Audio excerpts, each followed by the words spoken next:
Hey, this is Jake. Welcome back to another lesson. Playing guitar solos is about two things. It's about what note are you playing and when are you playing it, all right? And guitar players, myself included, we have a tendency to focus a lot on the what scale, what shape, what arpeggio. But the when is really important. That's like half of music is dealing with rhythm. So one thing I've learned is that if you can really focus primarily on rhythm, you can really enhance the sound of your guitar solos, either if you're writing them or even if you're improvising them. So I want to show you really three simple ideas here that you can apply immediately as you're playing guitar solos, improvising, and writing, but they're all focused on rhythm. And then you can take these concepts as far as you want, all right? You can really make them, some serious practice, but the things I'm going to give you today are just general concepts, and they shouldn't be too difficult, all right? The first trick here is very simple.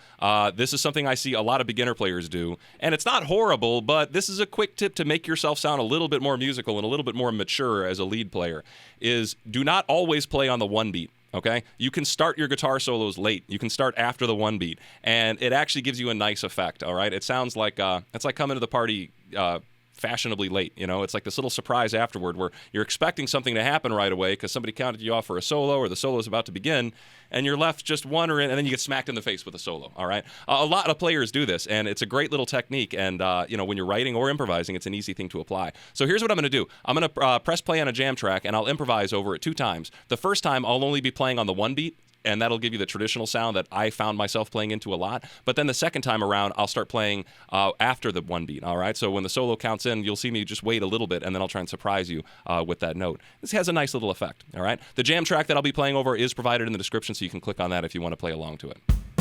1, 2, 3, 4.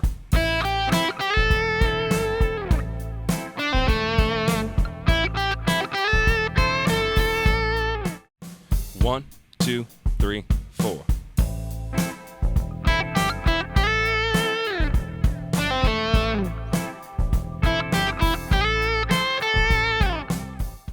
So it's a subtle little difference there, but the subtle things, the small things are really what are going to add up to make you sound like a real lead player. There's only 12 notes to choose from, okay? So you're not going to invent a new note. A lot of these licks have been done over and over again. So really what's going to make you sound unique is the little things and the way you choose those little things and the way you choose to put them together, all right? So I want to go with this concept of not focusing on the one beat a little further to my next concept, and that's offsetting the rhythm of a lick you already know. This lick is very simple, okay? It's one of the first licks I teach my students, and what I like to have them do is I like to have them practice it on the one beat on every single chord of a 12-bar blues, and it actually works. So the lick goes like this. And I like to think of it as 3 beats and then a bunch of eighth notes. So it would be 1 and 2 and 3 and 4 and 1 and 2 and 3 and 4 and 1, 2, 3, 4 and 1 and 2, 3, 4. So I can play that over every single measure, and it's going to sound good, albeit it'll be kind of boring, all right? It'll be very repetitive.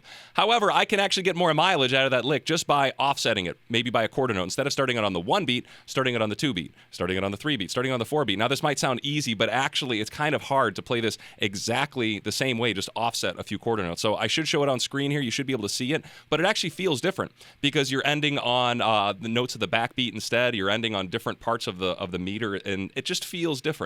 Also, starting on the ands, if you start offsetting this by eighth notes, we really get a different feel that way. And that's good practice. Take something that might be simple, but if you just offset it by 1/8 note, it sounds totally different, all right? So I'm going to press play now. I'll play it a few times right on the beat, and then I'll start offsetting it, and you'll see how I'm offsetting it in the corner. But you should feel here that these things feel completely differently. And by just taking one lick and offsetting the rhythms, I can all of a sudden provide more interest, and I can get more mileage out of that one lick that I've practiced a million times. All right, let's take a listen.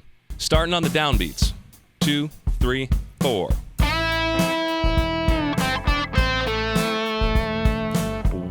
2, 3, 4, and 1 and. Now let's start it on the 2 beat. 1, 2, 3, 4, 1 and 2 and 3, 4. Start it on the 3 beat. 1, 2, 3, 4, 1 and 2 and 3 and.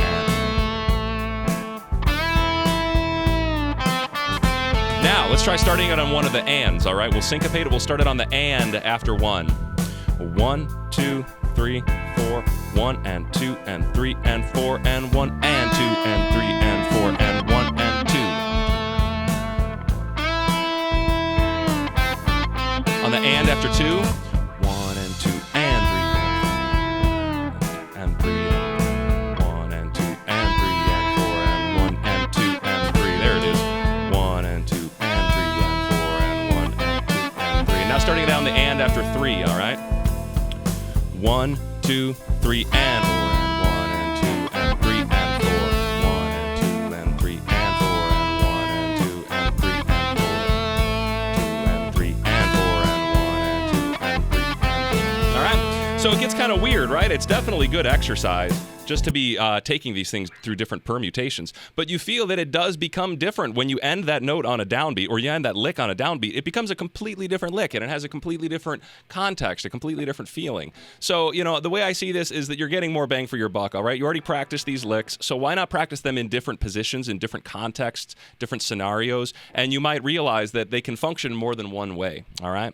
So let's move on to my third concept, and that third concept is the idea of using rhythmic hooks, all right? And this is what I want to compare this to is what I first discovered when I learned canon and D all those years back, is that melody line has a completely consistent rhythm of 1, 2, and 3, 4, and 1, and 2, and 3, and 4, and 1, 2, and 3, 4, and 1, and 2. And it goes on and on and on and on like that, but that rhythm is completely consistent. And I started realizing that that was what helped make that melody just ingrained into my brain, was the fact that not only was it a harmonic and well-written melody, but there was also so much consistency in that rhythm that I just didn't notice when I heard the song a million times. But once I played it and I saw it, and I realized, oh, it's just the same rhythm over and over and over again. So doing something that's rhythmically consistent can help provide some stability to your leads, all right? So what I'm going to do is I'm going to try and rip off Pachelbel, and I'm going to try and do something rhythmically consistent when I'm improvising. And I could pick any series of eighth notes and quarter notes, and you know, I could steal literally 1, 2, and 3, 4, and 1, and 2, and 3, and 4. But I'm going to try doing something different. The rhythm I'm going to do goes like this, and it's pretty simple. I just came up with it today. It goes, I'll rest on the 1 beat, and then I'll go 2 and 3, 4, and then I'll rest the 1 beat again and go and 2 and 3 and 4. So here's my rhythm. It goes 2 and 3, 4, and 2 and 3 and 4. 2 and 3, 4, and 2 and 3 and 4. And I'm going to try to lock myself into only playing that pattern. That's the only thing I'm allowed to play. Now, I can stay on one note and play that pattern. I could go back and forth between 2 notes and play that pattern. I could try playing licks with that same rhythm pattern. But this is really good exercise, and it forces you to think completely differently on your fretboard. But you'll get something that usually sounds pretty good, all right? There's 2 ways to treat this. There's one way to treat it like you're grooving, like you're in a jam band and you're just kind of playing in the pocket. You're not really playing a solo. You're just playing backup. And this technique works really well for that, because it's going to be consistent kind of grooving. I'll maybe stay right there in that box of those 4 notes of A pentatonic minor. But then after I'm kind of done doing that groove thing, I'll try to branch off into solo territory and actually play licks that only focus on this rhythm. Then I'll start trying to use that rhythm as kind of a scaffolding to develop the rest of my solo, all right? I've got this solid rhythm that I can always come back to, and then I'll try to improvise where I'm using that rhythm maybe 90% accurately. Maybe I kind of skip a few notes. Maybe I add in a few notes for it. But that way it's not totally boring and redundant, but it still has that consistent theme across it, all right? So let's listen to what that sounds like. 2 and 3, 4, and 2 and 3 and 4. 2 and 3, 4. And 2 and 3 and 4, 2 and 3, 4, and 2 and 3 and 4, 2 and 3, 4, and 2 and 3 and 4, 2 and 3, 4.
I'm trying to hold myself to that rhythm, and it's actually kind of difficult, right? Because there's a lot of things I want to do, and as a lead player, a lot of what I like doing is just kind of going off on my own way and doing something. So restricting yourself and locking yourself into that rhythm pattern, and then maybe once you're comfortable with that rhythm pattern, maybe kind of exploring little variations of it. I think it's great practice, great technique, and it might not always give you the sound that you're looking for. I don't think you're going to come up with, great solos just by sticking yourself to one of these little patterns.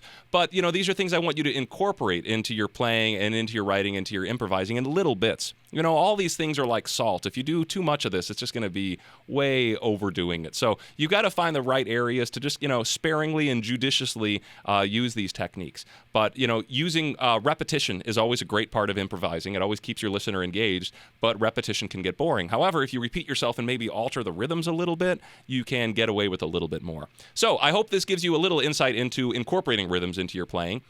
And as I mentioned earlier at the beginning of the video, you can take this to some extremes. I would recommend, if you want to go deeper down this rabbit hole, start taking triplets and offsetting those into different parts of the beat, because playing in between triplets can get really, really weird. If you're not experienced with that feel, it gets pretty awkward. So like phrasing a triplet phrase, something like 1 triplet, 2, 3, even starting that onto the next note of the triplet or the last note of a triplet, that can be quite a challenge. So something you can maybe write down on paper and then put to your guitar and see how it sounds. And then hopefully that stuff becomes subconscious, so when you're improvising, it just kind of comes out of you naturally. So thanks for watching. If you like this video, please like, share, subscribe, all that good stuff. And I will plan on seeing you soon.